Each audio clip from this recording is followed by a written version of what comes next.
Mga kapatid, ito na nakompleto na namin lahat ng kilo to dito sa taas, ano. At magkakabit kami ngayon ng passport o sanipa nating pangtabihan natin dito para doon sa gutter. Bali, ang pamamaraan ko ngayon mga kabistol ay ito.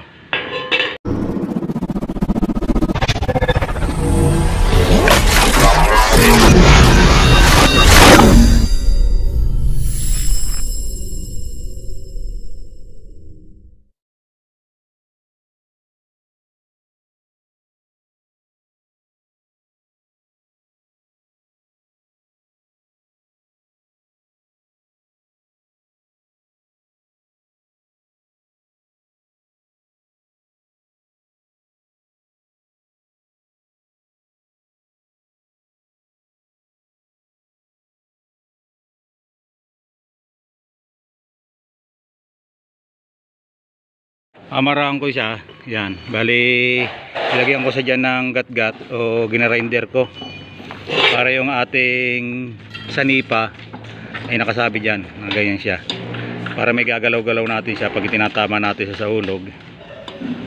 Yung iba kasi naglalagay dito ng angle bar, doon nila inilalagay. Sa akin iba, ginaganito ko siya, yan. At makikita yung kung paano kapit. Tapos yung ating mga kasama, yan, pinapagputol ko na siya ng 590 ng haba, 590 cm. Tapos yung iba ay nagagawa ng forma para doon sa biga. Yan, biga na yan, bubuhusan kasi yan dahil yan na pinaka pyroll niya. Tapos yung dulo doon sasarayan yan. Ito na kompleto na namin to kahapon pa, hindi lang nakapag video dahil hapon na namin ito na itaas. Bali, may isa pa nga dito hindi na pinturahan yan, no?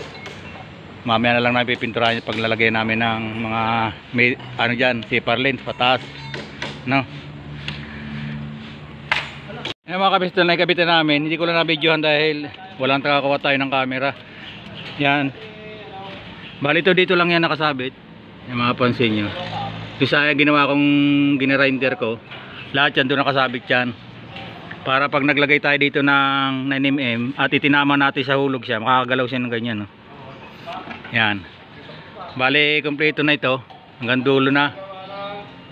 Tapos may mga ano ko dito, spot sa kada pagitan niya para hindi siya bumuka. Ay gagalaw-galaw yan, no?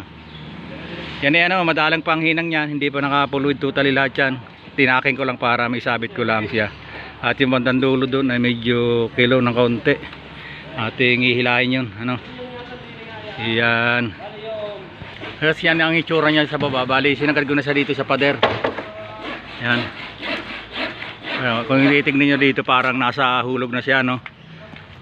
Pero yan ay medyo gaganto pa. Kung tutukuran pa siya ng konti at talagyan natin ng level bar para mas matuwid siyang tignan. Maganda siyang tignan sa harapan. Ang nakikita ko kasi sa mga nagkakabit ng ganyan, lagi may angle bar. Sabihan ako, wala. Sinasabit ko lang doon sa channel niya.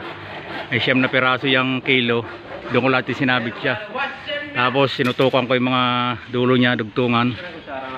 Ayan. Tapos ang sinunod nating ginawa, ayan, nakakabita tayo ng zipper lens para doon sa pamakon ng yero, no? Bali, pinakit ko lang sa kasama natin kay Darwin yung zipper lens na ginamit ating tuntungan dito sa laylayan nung nagkabit tayo ng sanipa o passport, no? Yan, bali ito kakaunti ng kabitan namin. Bali, hanggang doon na yun.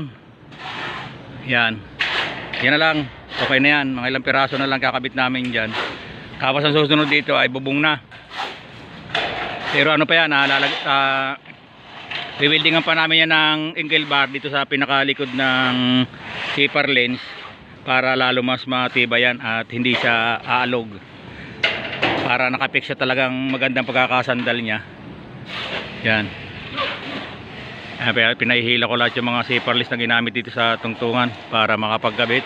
Tapos yung kasamaan natin doon, sila Michael, nagbubuhos ng biga. Bali, konti na lang bubuhusan nila. Yan, papalo doon ating mga tropa, oh. Tapos may mga kasama tayo ditong mga content creator din, katulad kay Darwin. Yung cellphone niya nandun sa dulo, yun nakikita nyo, sa may hollow block nakatayo. Tapos yung ating kasamang isa nandun, naka-live. Puro naka-live sila ngayong araw na to habang nagagawa kami dito sa taas. Yan. Halika, konti na lang yan.